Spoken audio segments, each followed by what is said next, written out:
할렐루야, 반갑습니다. 오늘도 기도의 자리에 나오신 성도님들을 우리 주님의 이름으로 환영합니다. 우리 다 같이 10월 샘물의 기도를 하나님께 올려드리겠습니다.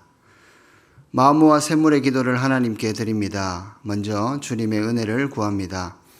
하나님이여, 주의 인자를 따라 내게 은혜를 베푸시며 주의 많은 긍휼을 따라 내 죄악을 지워주소서. 아멘.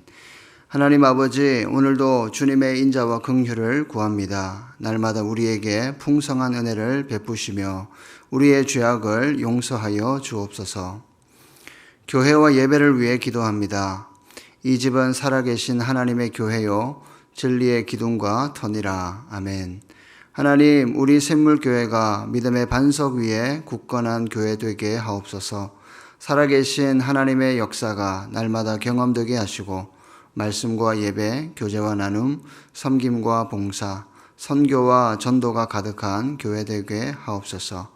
예배의 자리마다 풍성한 은혜와 감격을 경험하게 하옵소서. 목장과 다음 세대를 위해 기도합니다.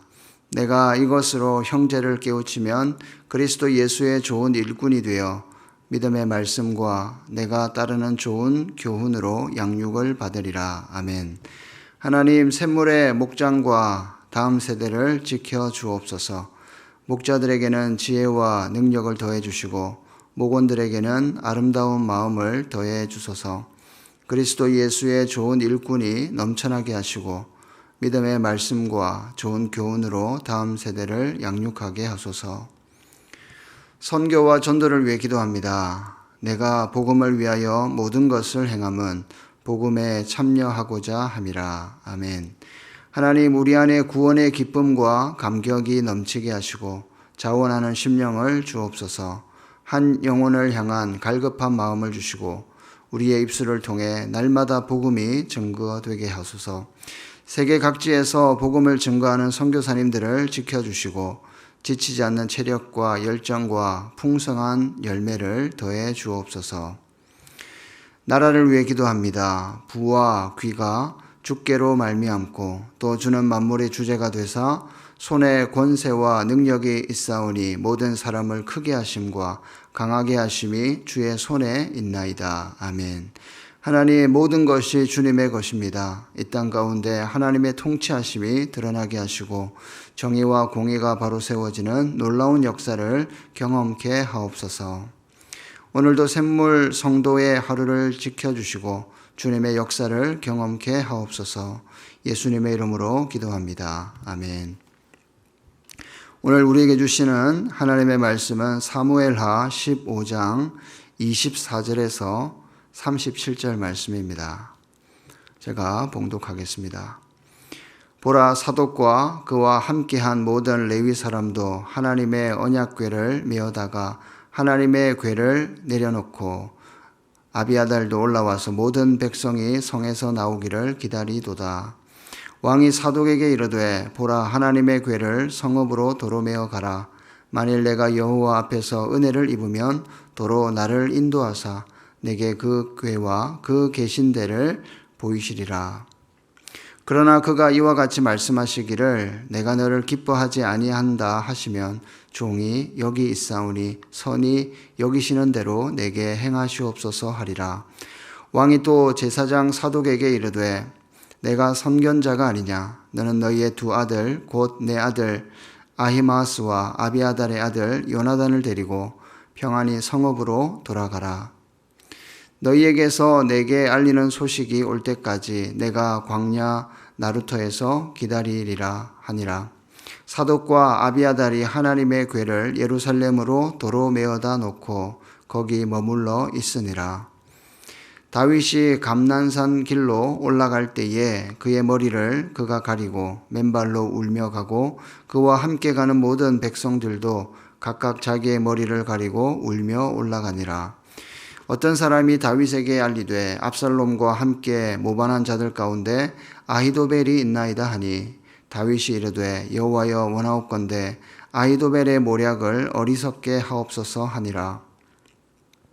다윗이 하나님을 경배하는 마루턱에 이를 때에 아렉 사람 후세가 옷을 찢고 흙을 머리에 덮어쓰고 다윗을 맞으러 온지라. 다윗이 그에게 이르되 내가 만일 나와 함께 나아가면 내게 누를 끼치리라. 그러나 내가 만일 성읍으로 돌아가서 압살롬에게 말하기를 왕이여 내가 왕의 종이니이다. 전에는 내가 왕의 아버지의 종이었더니 이제는 내가 왕의 종이니이다 하면 내가 나를 위하여 아히도벨의 모략을 패하게 하리라. 사독과 아비아달 두 제사장이 너와 함께 거기 있지 아니하냐. 내가 왕의 궁중에서 무엇을 듣든지 사독과 아비아달 두 제사장에게 알리라. 그들의 두 아들 곧 사독의 아히마스와 아비아달의 요나단이 그들과 함께 거기 있나니 너희가 듣는 모든 것을 그들 편에 내게 소식을 알릴지니라 하는지라. 다윗의 친구 후세가 곧 성읍으로 들어가고 압살롬도 예루살렘으로 들어갔더라. 아멘. 오늘은 인생의 내리막길에서 만나는 주님이라는 제목으로 하나님 말씀 전하겠습니다. 오늘 본문은 인생의 내리막길을 걷고 있는 다윗을 우리에게 보여주고 있습니다. 한때는 이스라엘을 호령했던 다윗입니다. 그런데 이제는 아들 압살롬에게 쫓겨서 예루살렘을 내어주고 급하게 피난길에 오르고 있습니다. 우리는 다윗에게 인생의 내리막길이 찾아온 이유를 짐작할 수가 있습니다. 성경은 말씀합니다. 남의 아내를 탐하여서 10계명과 7계명을 범했기 때문이고, 그리고 남의 남편까지 죽게 함으로 다윗은 6계명을 어기게 된 것입니다.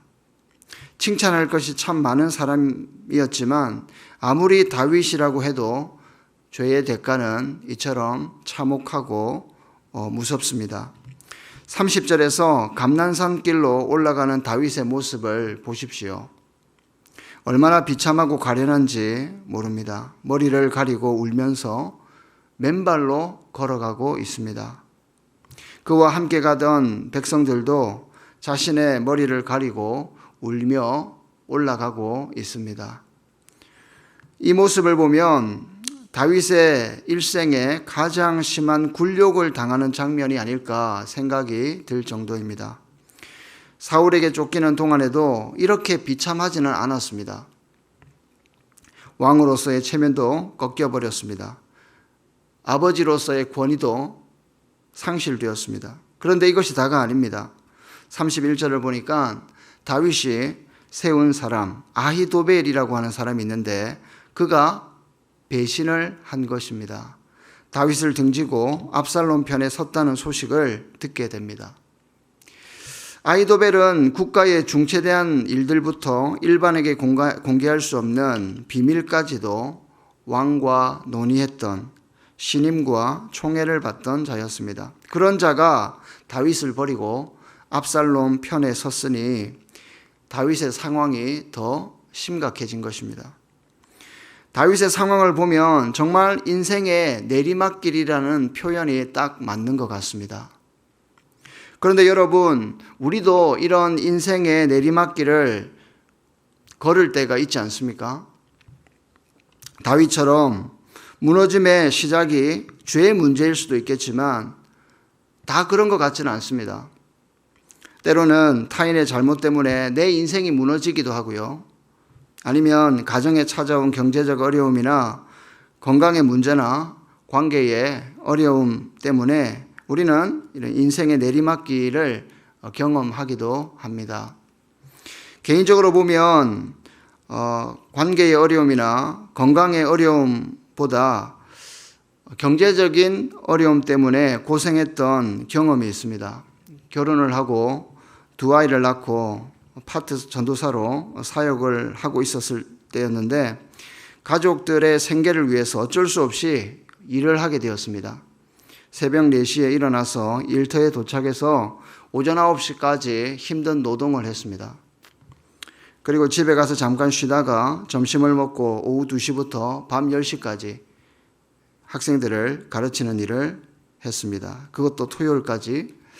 그리고 주일에는 또 교회 사역을 열심히 감당했습니다.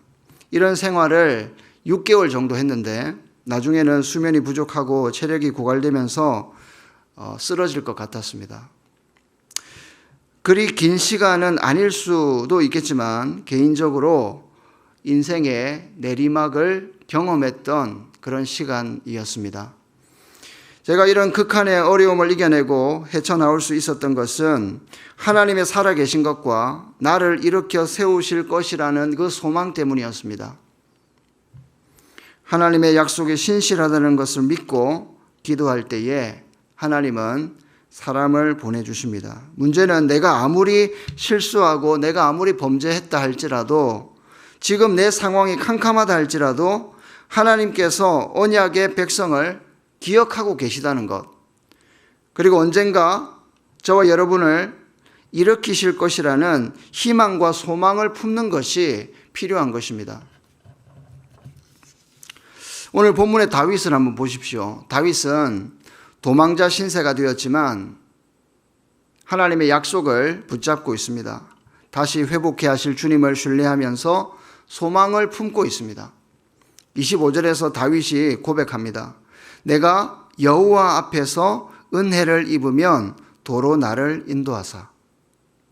지금 다윗이 아들에게 쫓겨가는 상황인데 제사장 사독과 아비아달이 하나님의 궤를 메고 다윗을 따라 나옵니다.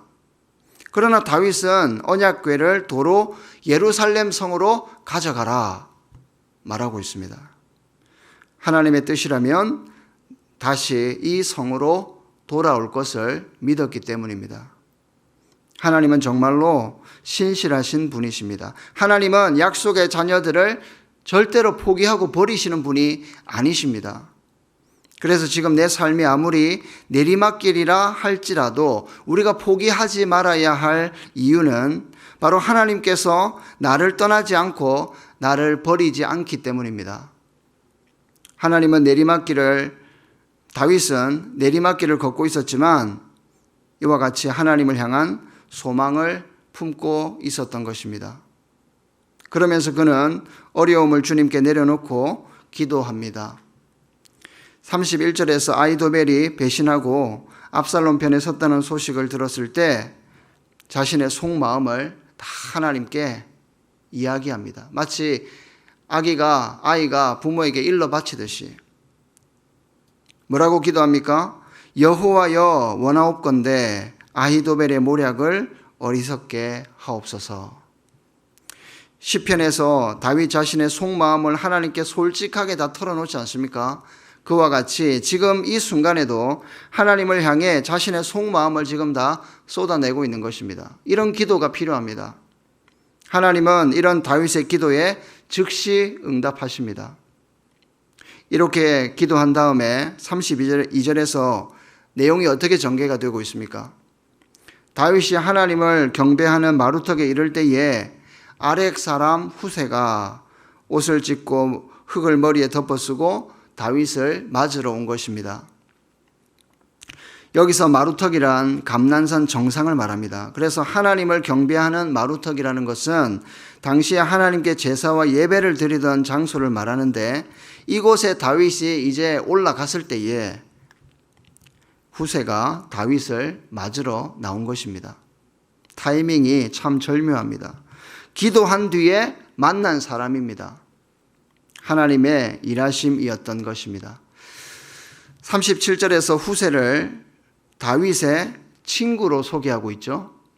친구로 소개한다는 것은 분명히 후세는 다윗에게 큰 힘이 되었고 큰 위로가 되었던 사람임에 분명합니다. 그리고 하나님은 더 큰 계획이 있었던 것 같습니다. 압살롬 측에 미리 머리 역할을 하는 그런 아히도벨을 감당할 자로 지금 후세를 붙여주고 있는 것입니다. 결과적으로 다윗은 가장 힘들고 어렵고 비참한 그런 상황 속에서도 하나님을 신뢰했습니다. 하나님은 그런 다윗에게 은혜를 베푸십니다. 바로 사람들을 붙여주시는 것입니다. 자신을 따르는 사독과 아비아달을 만나게 하시고 그리고 친구 후세를 붙여주십니다. 다윗은 이들을 통해 후일을 도모할 수 있었습니다. 여러분, 우리가 인생의 내리막을 경험할 때도 하나님은 여러분을 포기하지 않으십니다. 우리는 언약의 백성이기 때문입니다. 실수하고 넘어져도 하나님은 우리를 떠나지 않으시고 버리지 않으시겠다고 말씀하셨습니다. 우리의 신실함 때문이 아니라 언약의 신실하신 하나님의 그 선하심과 사랑 때문에 우리를 포기하지 않으시는 것입니다. 시편 94편 14절은 말씀합니다. 여호와께서는 자기 백성을 버리지 아니하시며 자기의 소유를 외면하지 아니하시리로다. 여러분, 지금 내 삶이 아무리 내리막길 같아도 주를 향한 소망을 품고 기도하면 하나님은 반드시 우리를 도우시는 분이십니다. 우리를 결코 떠나지 않고 버리지 않으시는 분이십니다. 제가 6개월간의 극한의 피곤한 삶을 마칠 수 있었던 것도 하나님의 일하심 때문이었습니다. 몸과 마음이 심히 고되고 힘들었지만 하나님을 향한 소망을 품고 희망을 잃지 않았습니다. 그리고 살 길을 열어달라고 하나님께 기도했습니다. 시간이 흘렀고 저는 목사고시를 보고 독립교단에서 목사 안수를 받을 수 있었습니다. 사실 목사 안수를 받았지만 여전히 저의 삶은 심적으로 그리고 경제적으로 안정적이지 못했습니다. 그런데 목사 안수를 받고 얼마 지나지 않아서 저에게 전화 한 통이 걸려왔습니다. 최문식 목사님이었습니다. 목사님은 저에게 이렇게 말씀하셨습니다. 하 목사님, 혹시 샘물 학교에서 일해보실 생각 없습니까? 저는 마치 하나님의 음성처럼 그 음성이 느껴졌습니다. 하나님의 음성처럼 들렸습니다. 이제 다른 일 하지 말고 교회와 학교 사역에 전념하라는 하나님의 메시지로 느껴졌습니다. 여러분, 우리가 믿음을 가지고 인생을 살지만 때로는 오늘 본문의 다윗처럼 내리막길을 걸을 때가 있습니다. 미래에 대한 두려움과 건강의 문제와 경제적 어려움 때문에 또 관계의 어려움 때문에 우리의 몸과 마음이 극히 피곤함과 곤고함을 느낄 때가 있습니다. 그럴 때일수록 우리가 잊지 말아야 할 진리가 있습니다. 나는 하나님의 언약 백성이다라는 사실입니다. 그렇습니다. 저 여러분들은 언약 백성입니다. 언약 백성은 결코 하나님으로부터 버림받을 수도 없고 떨어질 수도 없는 인생인 것입니다. 어려움 중에도 하나님께 나의 마음을 쏟아 넣는 것입니다. 그러면 하나님께서 도와주십니다. 오늘 본문의 주인공처럼 다윗처럼 하나님은 우리에게 어떻게 하십니까? 때로는 이렇게 사람을 보내주시는 것입니다. 인생의 그 내리막길 같은 그런 캄캄한 그런 상황 속에서 하나님은 때로는 사람들을 보내셔서 여러분들을 일으키시고 여러분들을 도우십니다. 사람을 통해 위로하시고 새로운 길을 제안하십니다.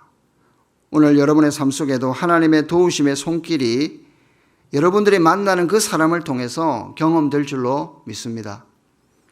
이제는 내리막이 아니라 다시 오르막 인생으로 역전되는 역사가 여러분의 삶 속에 있기를 우리 주님의 이름으로 축복합니다. 오늘 말씀을 기억하면서 두 가지 기도하겠습니다. 첫 번째는 하나님, 앞이 보이지 않는 삶이지만 하나님의 신실하신 약속을 붙잡는 믿음을 주옵소서. 두 번째는 하나님, 내리막길 같은 우리의 삶 속에서도 도우시는 손길을 경험하게 하소서. 우리 이렇게 기도하고 각자가 가지고 나온 기도 제목으로 같이 기도하겠습니다.